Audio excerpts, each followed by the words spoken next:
Shout out to y'all. Shout out to the 19. Big, big free agency news that directly impacts the Indiana Fever. And I know that this is one that a lot of people have been wondering about, and a lot of people have been worried about in terms of, are they going to sign this player? I hope not. Now, I know some are perfectly fine with it, but it turns out we no longer have to worry about the one and the only Natasha Howard. Natasha Howard has headed to the Minnesota Lynx, the very quiet, by the way, in free agency, Minnesota Lynx. She will not be returning to the Indiana Fever. It was an interesting season, to say the least, in Indiana. Now, it actually didn't I think it could have been a lot worse. And what I mean by this, and one of the reasons a lot of people want her gone is she wasn't terrible, right? She had stretches. I mean, MVP of the Commissioner's Cup. She had stretches of some really, really good basketball. Overall, started all 44 games, averaged 11.4 points, shot 55.2%, 6.6 rebounds, 1.2 steals for Natasha Howard. Not a bad season. The problem is, first of all, I think it rubbed a lot of people the wrong way. And look, some people took it different, and that's fine, but some people took her MVP comments like, really? Because it felt like she thought she was coming in here to be top dog. And I'll even say this in her defense, that may be something that came from Stephanie White or Amber Cox or Kelly in terms of how they went about recruiting her, right? That's the stuff we never hear. Like, give you a quick example.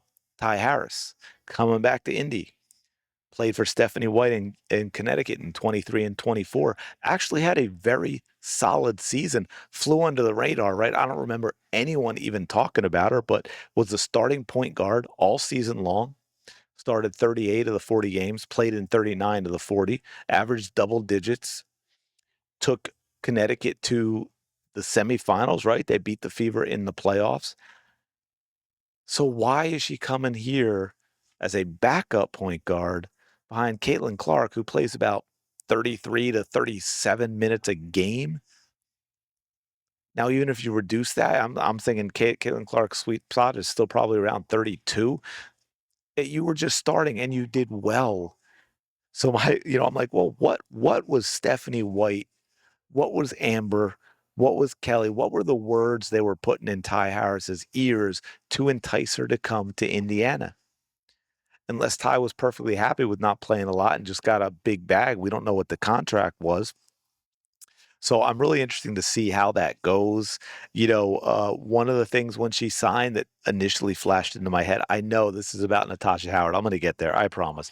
Was remember that one starting lineup before Caitlin was finished, and Stephanie White started Caitlin Clark at small forward, so she could have a backcourt of Kelsey Mitchell and Ari McDonald as the point guard, right? Ty Harris, Stephanie White, they're tight from everything I've heard. Ty Harris was her starting point guard in a team that went to the semifinals. I have big question marks about that. This for me, and again, folks, like this is not personal when I say this, okay? Please understand that. In terms of the fit, you need to build around your superstars. And Natasha Howard does not fit on a team with Caitlin Clark, with an up-tempo team. We saw a lot during the season, right? When they did play together, Natasha Howard would refuse to give Caitlin the ball, and she would take it up the court herself a lot more slowly than Caitlin would, right? She would purposely slow it down. I think we all remember, and sorry I couldn't find it. I wanted to show it to you.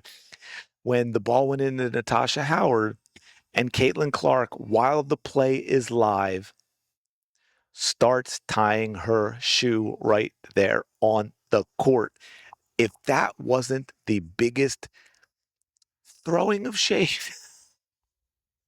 that was absolutely wild. I mean, it was clear Caitlin Clark knew what was going on.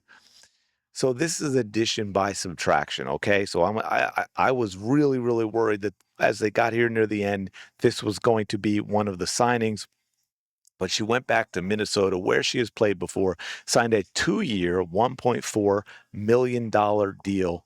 So, good for her. She won a title there in 2017. So, I think that's a win-win for her and the Indiana Fever. And of course, you get some interesting comments. I have no idea who this is. I think they're a little delusional. Indiana really let their absolute best interior defender? Really? Natasha Howard? Natasha Howard was the Fever's best interior defender. Now, here is where I get an opportunity to once again, despite all the crazy people, despite all the hate, show to you that I am fair. She didn't play a lot till the end of the season when they seemed to have to do it, but Brianna Turner was the Indiana Fever's best interior defender. And then I would probably say, no, you know what? I'm not even going to say Michaela Timpson or she was solid too.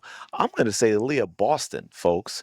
I know she has some tough games, and I didn't get into it. I thought of doing it as an entire video on its own because it was interesting, pure basketball video to break it down. And I don't have the stats right here in front of me because I didn't know my mind was going to wander off into a digression about Aaliyah Boston being the best interior defender for the Indiana Fever. But if you look at the stats and break it down and get into some of the analytics and stuff, Aaliyah Boston was the best defender in the league against Asia Wilson. That is 100% fact. And I think as Fever fans, we just all know that kind of intuitively from the games we've watched.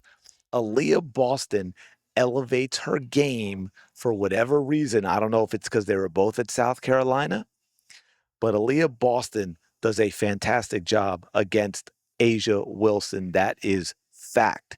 She was awarded MVP in the Commissioner's Cup last year, but Sophie Cunningham actually earned it.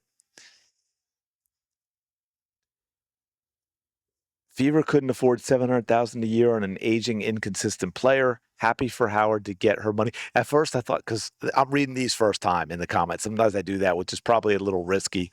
But at first, I thought that was going to be in defense of Natasha Howard staying.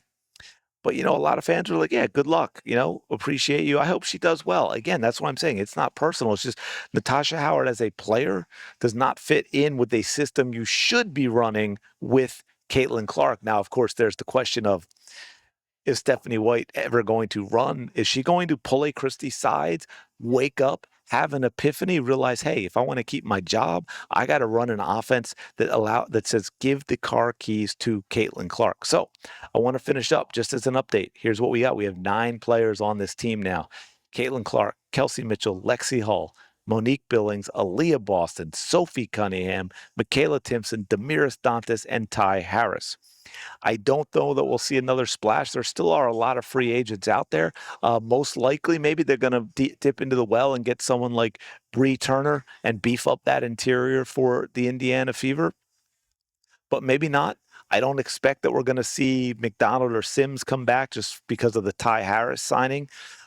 They could get someone like Rebecca Allen. There are still a lot of free agents out there. There just aren't that top tier. But they need depth, right? If we're looking at Caitlin Clark, Kelsey Mitchell, maybe Monique Billings at the power forward, Aaliyah Boston, and then either Lexi Hull or Sophie Cunningham. And depending on matchups, Lexi and Sophie might start together. That's a possibility as well. We need a little more depth, I think, a little more talent coming off the bench. So we'll see how it goes as it winds down. I think draft night's tomorrow night.